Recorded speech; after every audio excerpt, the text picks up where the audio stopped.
Let's unite our strength and let's insist that 2027 election will be free, fair, credible. We can do it. Let us do it. Nobody will pray for military regime. I don't pray for it.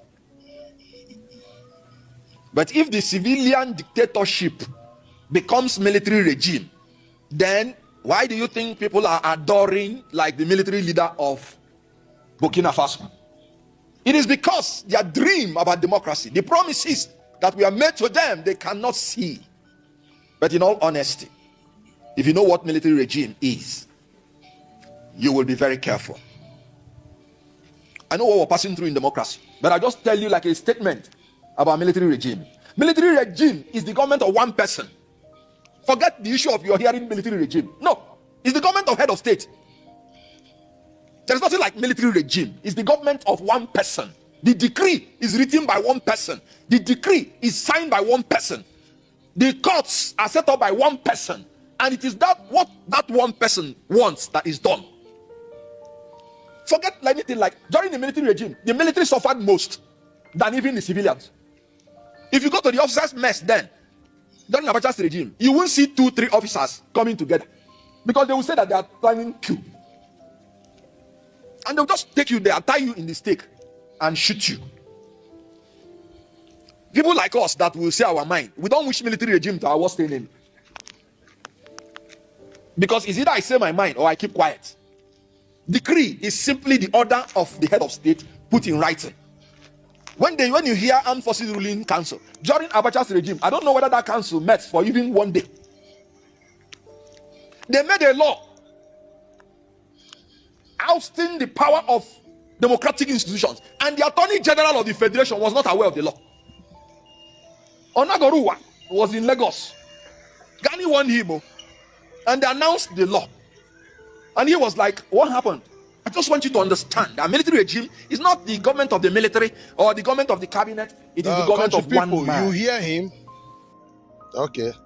Those of you, just because you don't like the face of the man in Aso Rock, the face of the president, if the devil come today and say, you want to destroy everything, but he will remain in power, you will say, yes, yes, yes, yes.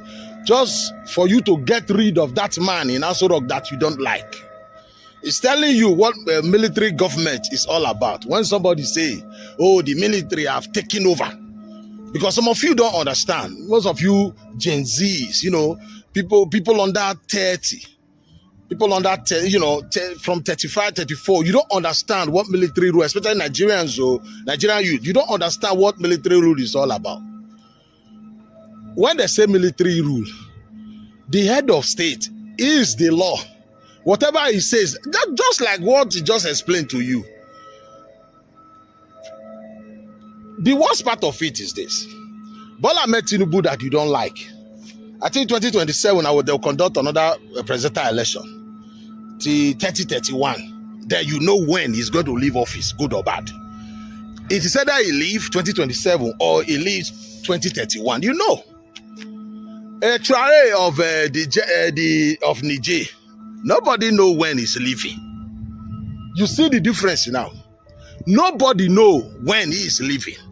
He is the God. When they say decree, that's it. When they say military tribunal, when they take you to military court, you have no right to any lawyer.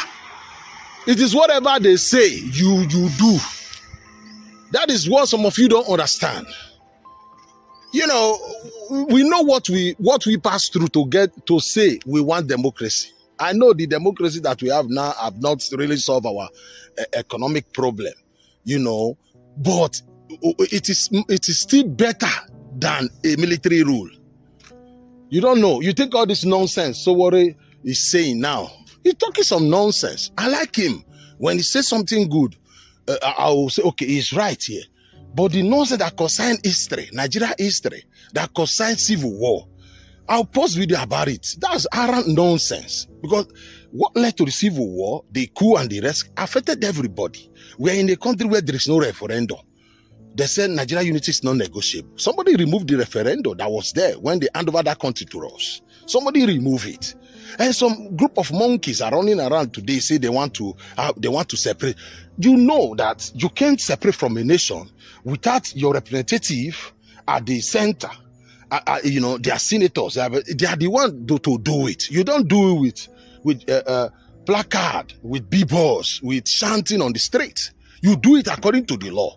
You must rewrite the constitution and have referendum to it before you start calling for referendum. You can't say you want self-determination does not make you to infringe on other people's rights. Did Sowore know that? You know, when he says something, I posted a video a few hours ago. But this one that is wrong. He's wrong. Like this kind of video. You see, if you want a united Nigeria, you have to deal with every part of Nigeria that don't feel belonged. You mentioned earlier that people of Asaba want apology. It's not only people of Asaba, all the Igbos needs to be apologized to for the civil war and the number of people we wasted, either directly killing them or killing them with hunger and starvation or economic strangulation. We need to do that to all across the country. But, there's a difference between just making the apology and also making sure that the apology stick. Because the people you're apologizing to must know that you have genuine intention to make your apology stick. If it's just an apology you want to be announcing on TV in the morning and in the afternoon you go and do Operation Python dance, you don't expect people to be foolish enough to keep listening to those kind of apology. You cannot militarize an entire... This kind of stupid talk from Sowore sometimes make me like, what is wrong with Sowore? Yeah, Nnamdi Kanu is your friend. You want him released. I understand. It is Nigerian government who failed to do what they're supposed to do. That's the reason why people are coming out now saying they should free. Nnamdi Kanu is a criminal. Samuel Ekpa did not do 1/4 of what he did. That man is in prison in another man's country. Nothing. What is in prison for? It is what he did against Nigeria, not against that country, Finland, against a country where he is from. Now the man is boss who started his own nonsense. Nigeria kept him there on awaiting trial. You don't evidence everywhere. Nigerian government don't see the evidence. People are not coming out saying Nnamdi Kanu is hero. That is what is making Sowore to be talking this kind of rubbish. That Nigeria should apologize to them. I don't understand. The same people Ojukwu who declared that war was the military head of state of the old Eastern region who arrested Adakaburu. They took him to Lagos after 12 days war and sentenced him to death for daring to say they want to have a Niger Delta Republic. After 6 months, he declared Biafra, and you are saying Nigeria should be feeding them and they will fight in war, that it is self-determination. What do you Adakaburu don't have the right for self-determination?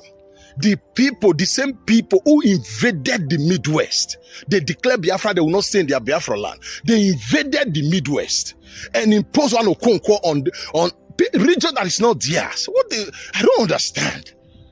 I don't understand why Nigeria government will, and nobody on government side like lawyer or people that know history to correct this narrative.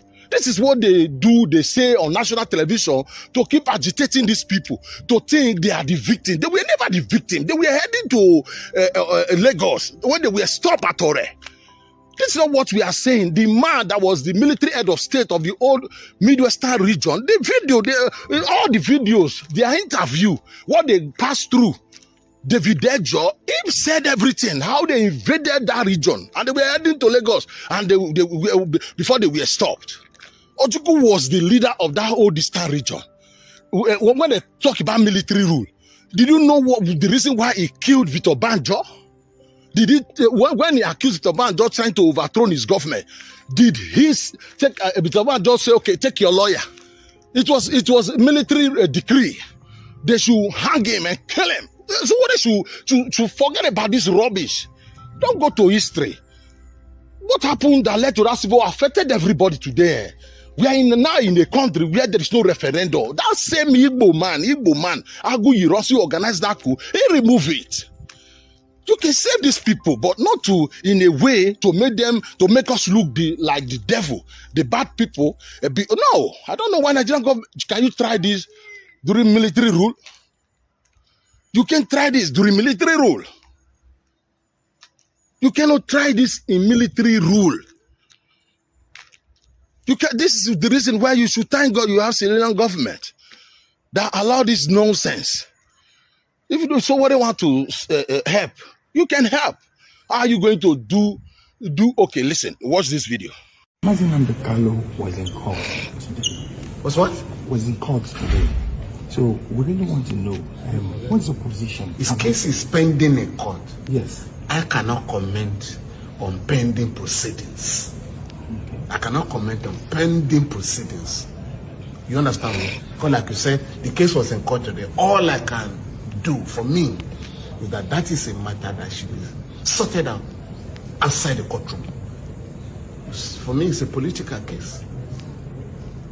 Yeah, and if you have This is Femi Falana. This is Femi Falana. He said it's going to be a dialogue. It is not the kind of you can't free an argument through a protest. Impossible now. You understand?